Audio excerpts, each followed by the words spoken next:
Welcome to SoulRise Stories, where real people, real struggles, and real motivation come to life. Let's begin today's inspiring journey. Sometimes in life, we stand at a crossroad. One path is safe, familiar, and easy. The other is risky, uncertain, and terrifying. Most people choose the safe path, but legends? Legends choose the path no one else dares to take. This is the story of a boy named Ethan Miller and how one choice he made changed his entire life. Ethan grew up in a small American town where everyone knew everyone. His father worked double shifts at a local factory. His mother cleaned houses, and money was always tight. His clothes were worn out, his shoes had holes, and some nights they didn't even have a proper dinner. Ethan wasn't the smartest in class, and he wasn't the fastest on the field. But he had one thing others didn't, a quiet fire inside him. That fire told him, "You're meant for more than this." Still, he kept his head down, worked part-time at a gas station after school, and tried to stay out of trouble. But deep down, he knew he was just existing, not living. One cold winter evening, as he locked up the gas station, an older man in a long coat came in to pay for fuel. The man had kind eyes, but carried himself with the confidence of someone who had seen the world. He looked at Ethan and said, "You're too young to look this tired, son." Ethan laughed awkwardly, but something about the man's tone made him pause. The stranger continued, "Life will always give you two doors. One's painted bright and easy. The other's dull, scratched, and hard to open. But behind that hard door is where your life changes." He placed a business card on the counter, smiled, and left. Ethan picked it up. It read, "Jonathan Brooks, Founder, Global Outreach Program." For weeks, that card burned a hole in Ethan's pocket. The program offered a chance to join a year-long volunteer mission abroad, helping build schools and teaching kids in underprivileged areas. The catch? It was unpaid, far away, and dangerous. His parents were against it. His friends called it stupid. "You can't throw away your life like this," his mother said, eyes wet with worry. "What if something happens to you?" And just like that, Ethan was at his crossroad.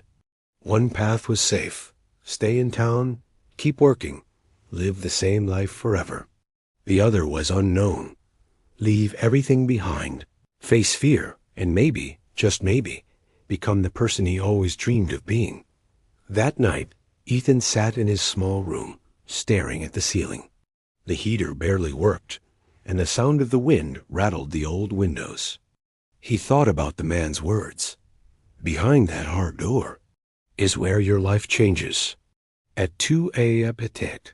he sent in his application. That was the choice that would make him a legend. The following months were the hardest of his life. He sold his only bike, worked extra shifts, and saved every dollar for the trip. People whispered behind his back, "He's going to fail. He won't last a month. What a waste of time." But he didn't care. On the day he left, his father, usually a man of few words, hugged him tightly and said, "Son, don't come back as the same boy.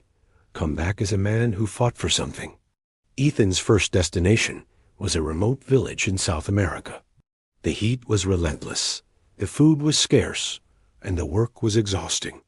Every day he carried bricks, dug trenches, and taught English to kids who had never held a book before. At night, he lay under the stars, too tired to move, but feeling more alive than ever. Slowly, the villagers began to trust him. A little girl named Sophia would run up to him every morning, handing him wildflowers and saying, "Teacher Ethan," in her sweet accent.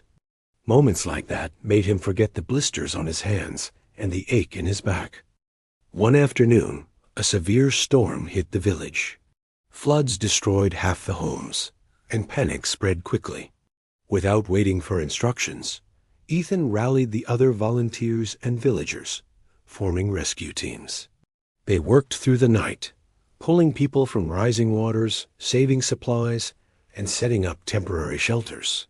By sunrise, everyone was safe, tired, hungry, but alive. Word spread about the young American who refused to give up, who led when others froze. That day, in that tiny village, Ethan became a hero. Over the next year, he traveled to 3 different countries, building schools, digging wells, and inspiring young people to dream bigger. He learned languages, faced dangers, and even got sick enough to be hospitalized once, but he never quit. He wrote letters home, telling his family about the smiles of the children, the gratitude in their eyes, and how his own life had changed forever. When he finally returned to his hometown, he wasn't the same boy who had left. His shoulders were broader, his eyes carried stories, and his presence demanded respect. The same people who once doubted him now asked for his advice. The local newspaper wrote an article calling him the young man who changed the world one village at a time. Soon he was invited to speak at schools, community events, and even on national platforms.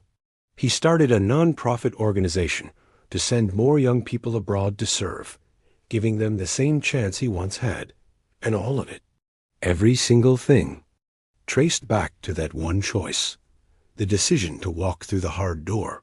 Ethan often told people, "Your life can change in a single moment. One choice can redefine you. But you have to be brave enough to make it."